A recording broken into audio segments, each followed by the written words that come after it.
యావత్తు తెలుగు ప్రజలకు, దేశ ప్రజలకు, ప్రపంచ మానవ జాతికి జగద్గురువులు, కాలస్వరూపులు, ధర్మస్వరూపులు, మహత్పూర్వక అగ్రగణ్యులు, మహారాణి సమేత మహారాజా శ్రీ శ్రీ అంజనీ రవిశంకర్ శ్రీమాన్ వారు ధర్మోద్ధారి అయి తెలియజేయు పరిష్కారయుక్త ఆశీర్వాదపూర్వక దివ్య సమాచారం ఏమనగా, మేము దోవ తీసినట్టుగా అందరూ దివ్యరాజ్యంలో విలీనమైపోవడానికే ఆలోచించండి. సాటి మనుషులు మీకన్నా పెద్దవాళ్ళు కానీ, మీరు కానీ, మీరు ఇప్పుడు దాకా ఎవరిని మీరు తగ్గించినా అవమానించినా వాళ్ళు చిన్నవాళ్ళు కానీ పెద్దవాళ్ళు కానీ ఎలాంటి నేరాల్లో ఉన్నవాళ్ళు కానీ అది ఏం సంబంధం లేదు. మీరు ఉన్న పళంగా నా వైపు వచ్చేయచ్చు.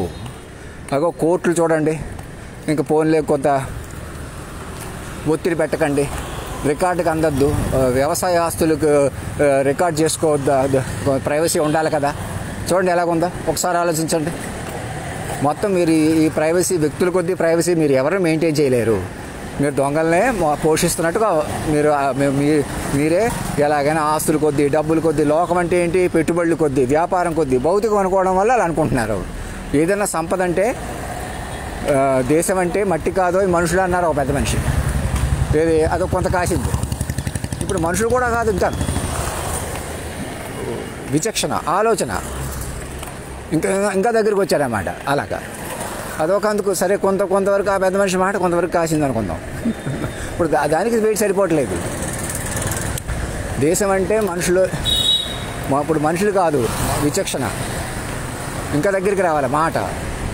అలాగనమాట ఆ మాట పెద్ద మనిషి ఎవరన్నారో నాకు డీటెయిల్గా తెలియదు, కానీ నేను కొంతవరకు మనుషులంటే సరిపోతుందా మరి అని ఇంకొంచెం దగ్గరికి తీసుకొచ్చాను నేను నా వల్ల. మనుషులు అందరం మనుషులే, పెద్ద మనిషి, చిన్న మనిషి, చదువున్న మనిషి, లేని మనిషి, మళ్ళీ ఇలా మనుషుల దగ్గర ఇరుక్కుపోతున్నారు. మళ్ళీ అయితే మనుషులు కూడా కాదు ఈసారి, ఇంకా మాట అనుకుంటే బాగుంటుంది అన్నమాట. విచక్షణ, నేనేమంటున్నాను చూసుకోండి, ఆలోచించండి. మేధావులు అందరూ ఆలోచించేలా చేయండి. మీరు ఎవరో దుబ్బాకలో గెలిచినా, బీహార్లో గెలిచినా, ఏం ఓడిపోయినా, ఎవరు చేతులు మారి ఎవరు ఏం చేసినా మధ్యవర్తులు 10 మంది రెచ్చిపోవడం ఎంత ఘోరకలో తెలుసుకోండి. మేము ఇలాగే ఉంటాం, అలాగే ఉంటాం అనేదే ఘోరకలి. నేను మీకోసమే చెబుతున్నాను సంస్కారవంతంగా. అసలు నేను మరణించానని నా ఫోటో పెట్టేసుకోమని ఎందుకు అంటున్నాను? మీరు నన్ను చూడటం అన్నది మీరు మనసు పెంచుకుంటేనే చూడగలరు. నన్ను మనసు లేకే నన్ను ఉపయోగించుకుని మీరు తప్పులు చేస్తున్నారు తెలుసుకోండి. మీ వాళ్ళు, మా వాళ్ళు ఎవరు లేరు, పరాయి వాళ్ళు లేరు, మీ వాళ్ళు లేరు. నేను అది మొదటి నుంచి చెబుతున్నాను. మాట ప్రకారం ఉన్నారని చూడకపోవడం వల్ల నేనేది ఇప్పుడు మారినట్టు ఇప్పుడు చెబుతున్నట్టు భావిస్తున్నారు మీరు ఎప్పుడు చూసినా. ఎందుకని నన్ను మనిషిగా పట్టుకోకుండా మనసుగా పట్టుకోకుండా మనిషిగా పట్టుకోవడం వల్ల నేను మనిషిగా దొరికేశాను. మీరు ఎవరినో మనుషులుగా పట్టుకున్నారు.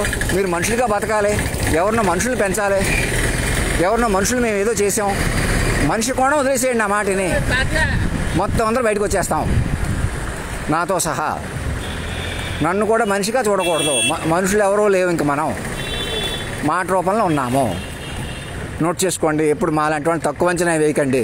మీరు సిటీ వాళ్ళు, తెలంగాణ వాళ్ళు తెలివైన వాళ్ళు, ఆంధ్ర వాళ్ళే తెలుగు తక్కువ వాళ్ళు అనుకుంటున్నారు. మీరు అక్కడే పొరపడుతున్నారు. ఎప్పుడు కూడా మనసున్న వాళ్ళు, ఏ ప్రాంతం వాళ్ళైనా మనసున్న వాళ్ళు గొప్పవాళ్ళు. ఇది ప్రాంతం కొద్దీ కాదు, ఇది ప్రాంత అభిమానం వద్దు, కులాభిమానం, వ్యక్తిగత అభిమానం కూడా. నేను మనిషిని అనే కోణం పనికిరదు. ఇక ఇది సురేష్ లాంటి వాళ్ళు అందరూ కూడా నేను చెప్పినట్టు వినండి. నాకు మెసేజ్ వచ్చేలాగా మీరు సాక్షులు వినొద్దంటే వాళ్ళు వినడం మానేశారా? వాళ్ళది పొరపాటే, మీదే పొరపాటు కాదు. మీరే కొందరే తప్పు చేస్తున్నారని కూడా పొరపాటు. అలా చేయలేరు ఎవరోనూ. అందరమే జరుగుతాయి. మొత్తం అందరి మీద మంచి చెళ్ళు ఎప్పుడు అందరి మీద ఉంటాయి. అందుకే పెద్ద చిన్న సంబంధం ఉంటుంది. పెద్దవాళ్ళు వేరు, చిన్నవాళ్ళు వేరు. గవర్నర్ని, ప్రెసిడెంట్ని మీరు బొమ్మల్లా కూర్చోబెట్టుకుని మీరు ఏదైనా చేయొచ్చు అనేది ఎంత నష్టమో ఇప్పటికైనా ఆలోచించుకోండి. ఇంకెందుకు మీరు ఎవరు ఇన్ఫ్లుయెన్స్ చేసేస్తే వాళ్ళు మాట్లాడడం మానేస్తే, ఈమెయిల్ స్పందించకపోతే ఎలాగా? అందుకే నా మాట వినండి. ధర్మం రక్షతి రక్షత, సత్యమేవ జయతే.